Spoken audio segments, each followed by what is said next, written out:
And we are live. What's up, guys? Welcome back to another episode.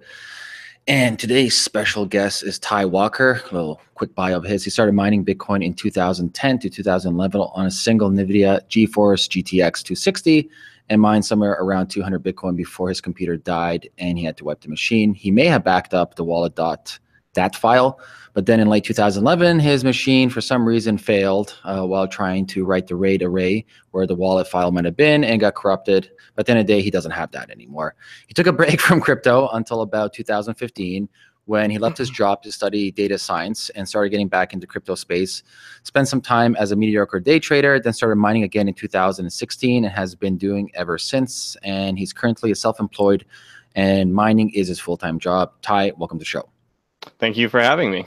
It's my pleasure. The reason why you and I connected is you tweeted the other day talking about the NiceHash hack. And that's a pretty big deal. I want to get a little bit more information since you have some experience using it. Kind of like I just want to dive into it. Like A, what is NiceHash? B, your experience and what happened? Sure. So my NiceHash is or was, I guess it depends on when, if they come back or not. But NiceHash, we'll just say is for the time being, the largest sort of reseller of Hashrate for crypto mining on the internet. There are a couple of other places you can rent Hashrate from, but NiceHash sort of like cemented themselves in the marketplace by providing a really easy way for anyone with a GPU or ASIC or whatever hardware to mine cryptocurrency. If you ran Windows, it's just a simple executable that you run, and it basically just benchmarks your machine, determines what your machine is good at mining, and then it just automatically mines whatever is most profitable at any time. And so, basically the price that miners get paid through NiceHash is sort of like the market price. So like whatever people are willing to pay, so like people like me, as well as other people who rent Hashrate, whatever the people are willing to pay at any given time to mine on a specific algorithm, NiceHash pays that to the miners basically. So it's like kind of averaged, you take like, there's an order book of prices of what people are paying by order, and then NiceHash kind of averages that out and just pays the miners that average rate. And so it fluctuates over time. So like if you were mining on your machine on NiceHash, you would probably notice in the given day that it would switch algorithms, 2, 3, 4, 5, 6 times or more, depending on fluctuations of that day. And a lot of that goes into, what the market price of a given cryptocurrency is on a given day and what algorithms those currencies are associated with, as well as just whatever people are willing to pay. And so, basically, that's kind of how it works. As far as the hack goes, so NiceHash typically does payouts every week. And so they offer two ways of being paid out. Either you can specify, if you're a miner, you can specify a Bitcoin address that might be an external wallet. So something you would have on like a Ledger or a digital Bitbox or something of that nature, or maybe even if your Bittrex account. Though, I would not ever recommend that. You want to control your coin. They're also getting DDoS attacked as we speak. Right. You want to control your private keys whenever possible, right? So you can specify an external wallet address, though they only pay out to external wallet addresses when you hit 0.01 BTC mined. And so if you're a smaller miner that only has maybe like 1 or 2 or 3 GPUs, it might take you, let's say if you're using a 1080 Ti, it might take you, 12 or 2 1080 Ti's, it might take you like 12 days to get to that 0.01 BTC, depending on the rate at which mining happens. And so they incentivized they incentivize basically keeping the money in a NiceHash wallet. So like a Bitcoin address that was on NiceHash's end, essentially. And they incentivize this in two ways. One, the payouts are much quicker. So like I think it was 0.001 BTC was the the minimum before it would transfer it into your NiceHash wallet, and then you could either transfer it out or you could use it to rent. And also the fee structure was lower in terms of keeping your money on there. It was you were basically financially incentivized to keep your money with NiceHash. So that's from the miner perspective, and then from the renting perspective, it's pretty simple. You can't rent anything unless you had Bitcoin in your NiceHash wallet, right? Like you have to. It's like having money on an exchange. You can't go onto Bittrex and make a trade saying like, well, I'll send my Bitcoin as soon as this trade executes. Like your money has to be there, like sitting at a poker table or anything else. You can't bet with something that's off the table. And so essentially, NiceHash was the custodian of a bunch of Bitcoin, and we know that 4,700 and change BTC was hacked and sent from a NiceHash wallet, which it was a single wallet that contained all those funds, to a hacker's Bitcoin address. And I'll tweet the Bitcoin address of the hacker, so people can look and see. I definitely will be monitoring it every day to see where that money goes. But so essentially, it's unknown as of this time whether that was all of the customer funds that NiceHash was holding. Maybe it was just the funds that were to be paid out to external Bitcoin addresses. So maybe the internal NiceHash wallet was safe. It's unknown at this time what percentage of funds that was, and it's also unknown if NiceHash has any sort of insurance or a vault of Bitcoin that they had for emergencies like this, to maybe do what Coinbase did when that Ethereum flash crash happened, and they reimbursed a bunch of margin trading customers who kind of had all their positions liquidated, like in an instance when it went down, when Coinbase went down, and that happened. So we don't know yet exactly what's going to happen. From my perspective, I like NiceHash a lot. I think that they filled a need that no one else really filled. I mean, for me as a person who loves mining, it's really upsetting just because, well, number one, I lost some Bitcoin. That's upsetting in and of itself. But also, it was a really good and easy way for people who, maybe they just had a home theater PC with a single video card in it, but they could just run that NiceHash.exe and maybe pay off their machine in 6 months or 7 months or 8 months, and so for me it's annoying because it was like a really easy avenue to get people into mining. And as cryptocurrency is going to continue to grow at the rate at which it's growing, assuming we have these altcoin networks that that require hashing power in addition to the Bitcoin network, of course, we're going to need new miners. There's going to be demand for it moving forward. And so, I hope that they come back. But we'll have to wait. Who publicly stated the hack? Was it them? Yeah. So there was a rumor, and then the rumor became it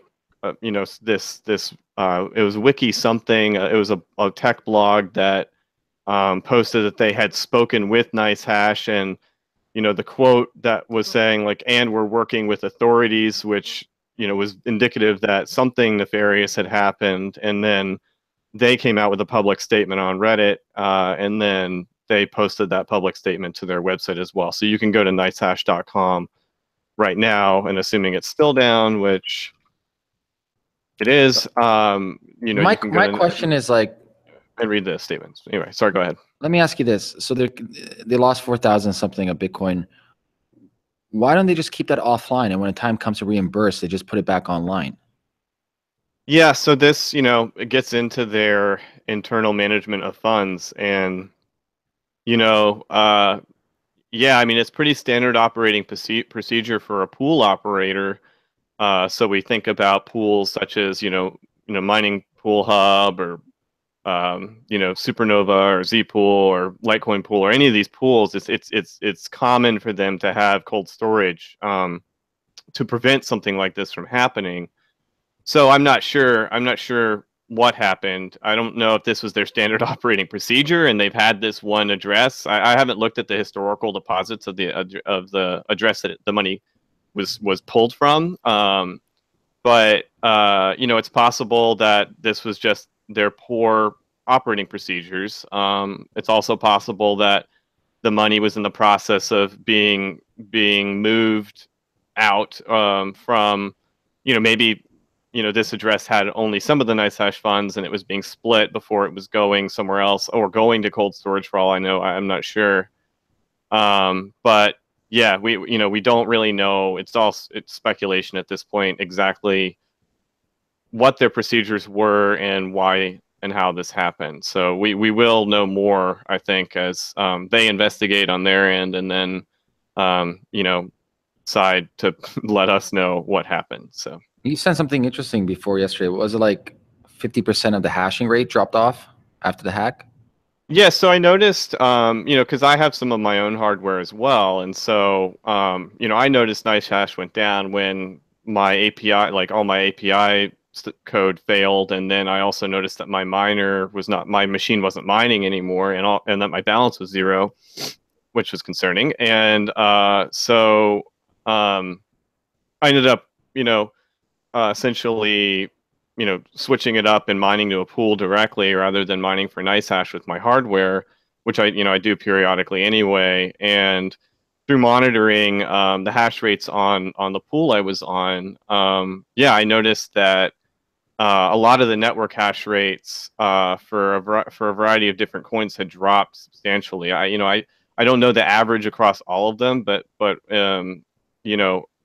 one coin in particular, Vertcoin, which I think just had a halving, so like that could be part of why the hash rate dropped, but its hash rate was far lower than normal, and I believe that's true for a variety of coins, and this makes sense, right? So like you go from being the largest marketplace for renting hash rate in the world, and then all of a sudden you go down and there's a lot of people out there who don't necessarily have the skill set to know that they can just throw their hash rate at throw their machine at a pool using a miner that they can get off GitHub,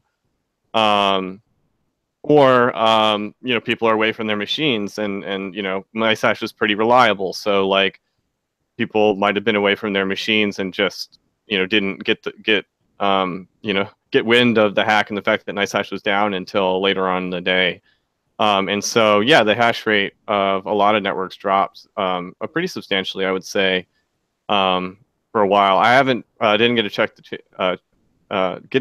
chance to check this morning, but I do know that mining with my machine, it was about twice as profitable mining yesterday directly than it would normally be. Actually, a little bit more than that, probably 2.3 or so times as profitable as normal. So it definitely had an effect. Could this have been some big mining? Could miners have been involved in this hack? Or I don't know. There is definitely could have been incentive to disrupt network hash rates to take advantage of it, both on the mining end, but also in terms of just stealing the Bitcoin. But that's just purely, me just coming up with what may border on conspiracy theory. So, I don't know for sure who did it, but it did have a network effect for some time. Moving forward, do you think we're going to see more competition come out of this? Do you think NiceHash will survive this? What's your, let's say, predictive analysis for the future when it comes to like crowd mining like this? So, yeah, I'm not sure if NiceHash will survive it. $60 million in Bitcoin is a lot of money. 4,700 and change in Bitcoin is a lot of Bitcoin. And so, if they don't have any ability to pay back their customers, then the question becomes, well, who's really going to trust mining for them? And more than that, who's going to trust, putting Bitcoin on their platform to rent, because like if you're a miner, you get paid out every week, so like your risk profile is like reasonably low. Like if they get hacked, in worst case they get hacked the day before payout and you lose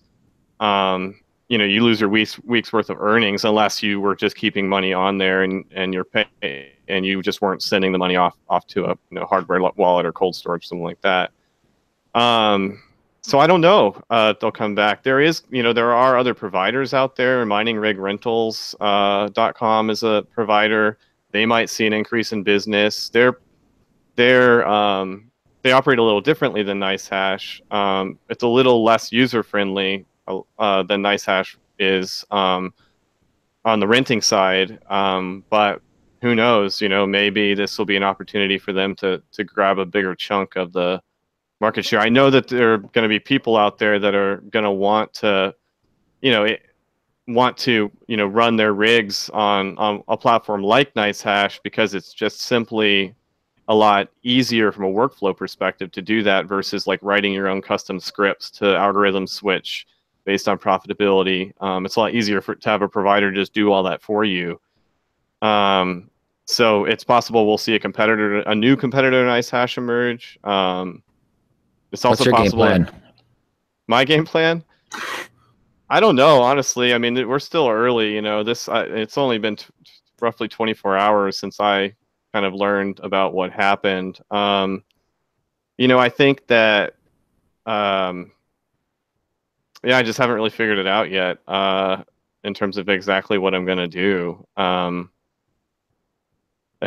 still kind of just like in shock. I mean, that was a big chunk of, my budget for mining that I lost somewhere in the neighborhood of like 0.22 to 0.29 Bitcoin, which maybe doesn't seem like a lot to people, but like I'm a self-employed at home, magic internet money miner. So that's like a lot of money to me, that was a lot of my budget. And so it just kind of has me thinking like, is this really, the direction that I want to be going? That's like it's well over a month's worth of profit for me, so at my current stage anyway. So yeah, I'm just still kind of like in shock, I think, in terms of, existential life crisis, maybe. I don't know, just like I think we're going to see many more different variations of this. I wouldn't be surprised if some of the big exchanges get hacked.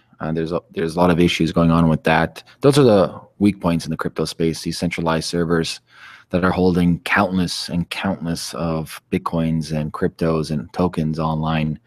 And truth be told, if you look at history, majority of the time, and I would say 50% of the time, is some kind of insider information. It doesn't have to be insider information. Sorry, it doesn't have to be insider person, but it can be somebody who gave information that's happening inside. And yeah, it could have been anything like that. Who knows? Yeah, I mean, for all your viewers out there, I'm sure you have said this many times. I'm sure the people you've interviewed have said this, but never trust third parties. Like never trust. Hold your private keys whenever possible. Like I know this. I tell people this all the time. Like when people are like asking me about buying Bitcoin and holding it or whatever, or any crypto, it's like, keep it on exchanges for as little time as possible. I have use multiple a ledger. of these. Ledger, Trezor, whatever. I prefer this one, the UX, and this small $100 investment can save you a fucking lifetime of headaches. Yeah, it can save you at least 0.229 Bitcoin. Yeah, I mean, it's true. I mean, unfortunately, in this case, I didn't really have a recourse. Like, you got to have money on there in order to rent, and I rent on a pretty regular basis, daily basis. And so, you get into the cost benefit analysis of like risk versus like paying a transaction fee every time I send a small amount of Bitcoin to run a mining job. And so, for me, it could have been a lot worse. I certainly have had way more than that amount of Bitcoin on NiceHash when I was running a large quantity of orders over the course of a few weeks, or a month. And so, like, it could have been much worse. But yeah, I mean, maybe it has me reviewing my security. I'm interested to see what you said, where everyone knows where the address is and how much is on there. What did you say it was? It was like 40 million? It's 60 million US dollars as of yesterday, but today Bitcoin price shot up again. So if it does move, it might move over an OTC counter. Yeah, I think that would be. Yeah, I think that NiceHash will have been able to say to exchanges, hey, look, anything this is the address that hacked us, and anything downstream from this address, like, don't accept deposits from it. And they may agree to that. The more reputable exchanges would probably agree to it. Yeah. Whether, you know, like Chinese and Eastern European exchanges would or wouldn't, I don't know. But, you know, in all likelihood, yeah, if the hacker doesn't want to get caught, they're going to just basically sell it for far less than market price for some sort of fiat over the counter. So, Cool. yes. So if people want to get in touch with you, I know you're pretty prolific on Twitter. What's your Twitter handle? It's at, sorry, drinking the water here. It's at Yorktronic, YORKTRONIC. Cool. I'll leave a link below this video. And Ty, thanks so much for coming on and telling us this story. And I'll talk to you soon. Absolutely. Happy to be on. Thank you. Thanks. Peace. Bye.